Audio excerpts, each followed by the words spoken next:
Pardon madame, combien consomme-t-il de charbon votre fer à repasser? Quelle idée, ça ne marche pas au charbon un fer à repasser. Ça marche à l'électricité. Oui, mais votre électricité, les thermiciens, eux, ils la fabriquent avec de l'uranium ou quelquefois du charbon, c'est la même recette. D'abord, vous faites de la vapeur en mettant je ne sais combien de tonnes d'eau dans un genre de marmite ou chaudière, ça s'appelle. Et vous chauffez. Je vous fais grâce de toute la tuyauterie. Réchauffeur, surchauffeur, resurchauffeur, pompe, que sais-je encore. Alors cela chauffe. Mais alors là, très très sérieusement. Cela peut aller jusqu'à 300 degrés et même 500 degrés. Dans ces conditions, la vapeur est assez comprimée. 70 fois et même 150 fois la pression qu'il y a dehors. Alors on va la laisser se détendre, cette malheureuse vapeur. On va la faire travailler en la faisant passer dans des turbines. Une turbine à vapeur, c'est une roue à ailettes qui a à peu près cette allure-là.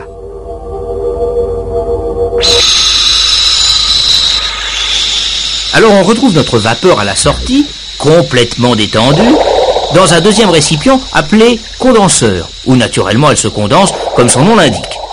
Elle retourne en eau si vous préférez. On la renvoie à la chaudière pour la faire retravailler. Chaudière, turbine, condenseur, vous voyez, c'est simple. Ah, on avait oublié le principal.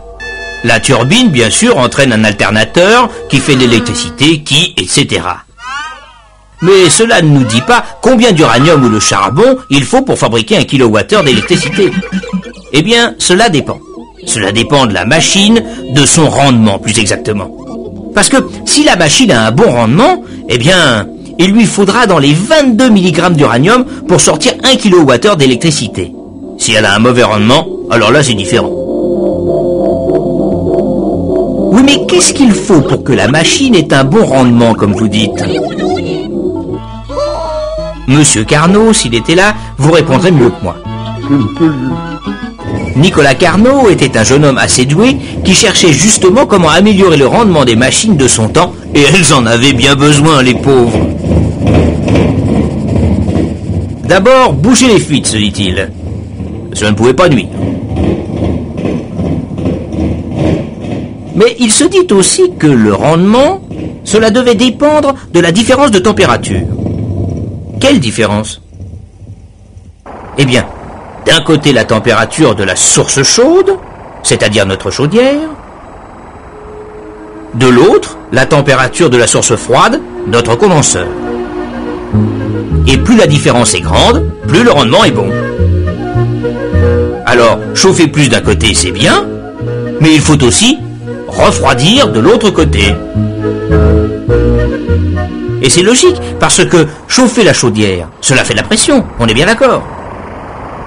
Refroidir le condenseur, au contraire, cela fait de la dépression, du vide. Et plus on a de différence de pression, plus la vapeur se détend, plus elle travaille, et meilleur est le rendement. Alors notre thermicien dans sa centrale, qui veut tirer le maximum de kilowattheures de son uranium, suit les conseils de Monsieur Carnot.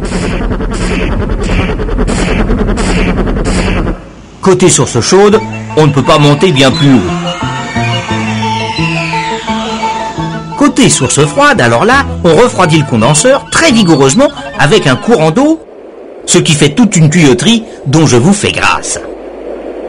Mais très vigoureusement, cela veut dire qu'il faut faire passer là-dedans des mètres cubes et des mètres cubes d'eau par seconde. Et ça ne se trouve pas sous le pied d'un cheval. Alors ne vous étonnez pas si les centrales s'installent au bord de la mer ou des rivières. C'est pour refroidir leurs condenseurs, pour améliorer leur rendement et tirer le maximum d'électricité de leur uranium.